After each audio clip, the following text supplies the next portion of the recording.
We find ourselves now in the parshios of the Mishkan, the exciting parshios of Truma, Tetzaveh, a little bit of Kisisa, Vayakel, Pekudei, all go into incredible detail regarding the creation of the Mishkan. And of course, very often we read these details and we wonder to ourselves, why so much information?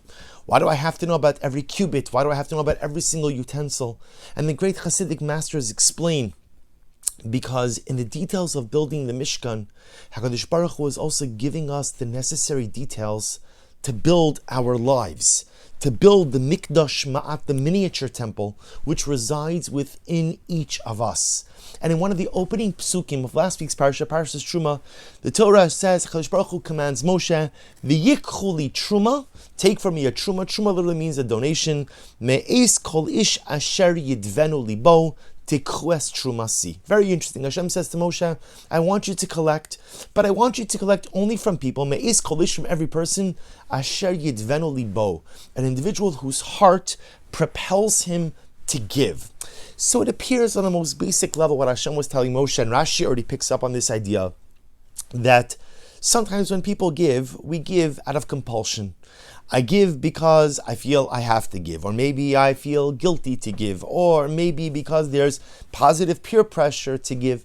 And Hashem was telling Moshe, in this collection for the Mishkan, Me'is kol ish asher yidvenu libo, I want people to give because they want to give. In other words, Hashem was telling Moshe, I want the people to give because they appreciate what a Mishkan means. I want the people to give because they recognize that somehow, some way, the creation of the Mishkan, an address for HaKadosh Baruch Hu within our midst, was value added to the life of the Jew.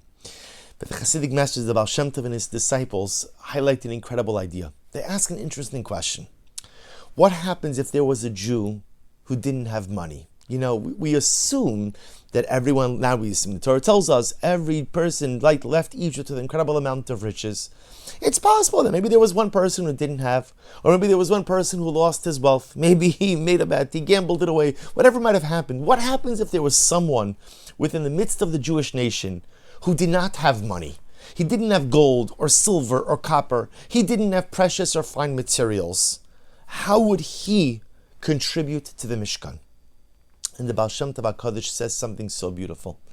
He says you just have to put the comma in a different place in the pasuk. You see, we often read it, Me'is kol ish asher yidvenu libo, tikhues trumasi. From every person whose heart compels him, or whose heart propels him to give, you should accept the truma. The Baal Shem Tov says it's not how you read it. Rather read it, Me'is kol ish asher yidvenu. I want you to take donations from any person who wants to pledge. And if there's a person who doesn't have material wealth but he still wants to participate, libo tikhues trumasi. If he's willing to give of his heart, if he's willing to give of himself, if he's willing to give of his desire, take that as part of the collection as well. And the Rebbe, the Baal Shem Tov and his Talmidim and his disciples explain that if a person didn't have anything material to give, asher yidvenu, if he has nothing else, libo, if he's willing to give his heart, that's truma also. You see, the Baal Shem Tov HaKadosh was trying to teach us an incredibly important lesson. We live in a world of results, right? If you go to your job and you have a project to work on and you fail, and you tell your boss, listen, I really put in my best effort, chances are your boss is not going to say, you know what, great job, here's a raise because you tried really hard. The world we live in is about results, right? You want to be successful in your career, effort is wonderful, but you have to produce results. If you don't seal the deal, if you don't go ahead and onboard the new clients, if you don't go ahead and increase revenue, you're not going to be successful. And the truth is, it's true almost in every area of life except one, ruchnius. In our spiritual relationship, and in particular in our relationship with HaKadosh Baruch Hu. You see, the Ribono Shel Olam knows something, which is perhaps the most dramatic piece of information in this world. Often in life, we don't control the results. Often in life, I don't control how things are going to play out or how they're going to wind up. But the one thing I do control is effort.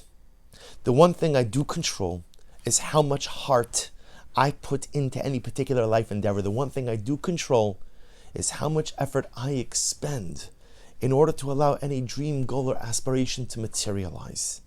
So HaKadosh Baruch Hu says some people give gold, and some people give silver, and some people give copper, and some people give blue wool, and some people give purple wool, and some people give golden thread, and some people give silver thread, and some people give animals, some people give hides. And some people don't have any of that. Give me something even more precious. Their heart, their lave. See, in the eyes of HaKadosh Baruch Hu, He just wants to know that we want it, that we want the relationship, that we want holiness. Sometimes we measure spiritual success also by results. By results. Did I learn? Didn't I learn? Did I do chesed? Did I not do chesed? And that's true. That's very true, because remember, a person, the alarm clock goes off in the morning and a person says, I wanted to daven. Okay, it didn't work out, but the ratzon was there. I wanted to do the daf, but it didn't quite happen. I wanted to give tzedakah, I wanted to do chesed. That's very nice. But of course, heart doesn't take the place of actual dynamic activity.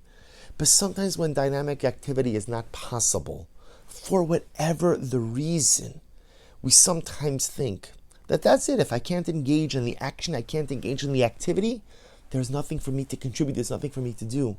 And what HaKadosh Baruch Hu teaches us is, even if you can't act, and even if you can't produce results, I can give Hashem my heart. HaKadosh Baruch Hu sees into my heart, sees into my soul. He sees what I yearn for. He sees what I pine for. He sees what I desire, even if I can't produce tangible results for whatever the reason. And that ratzon, that desire, that she'ifa, that want is so meaningful in the eyes of the Ribono Shel Olam. There are times in life when we are precluded from producing dynamic results, for whatever the reason, because of circumstances within us, because of circumstances outside of us. But even in those moments when I can't produce something tangible, want to produce something tangible. Even if I can't create physical holiness, desire Kiddusha. And even if for some reason in this moment, I can't actively bring myself closer to HaKadosh Baruch Hu, desire that closeness. Because HaKadosh Baruch Hu tells us, Asher Yidvenu, even the person who has nothing physical to contribute, Libo Tekhu es Trumasi. Take my truma, take the donation from his heart, from his will, from his desire. Wishing everyone a wonderful day.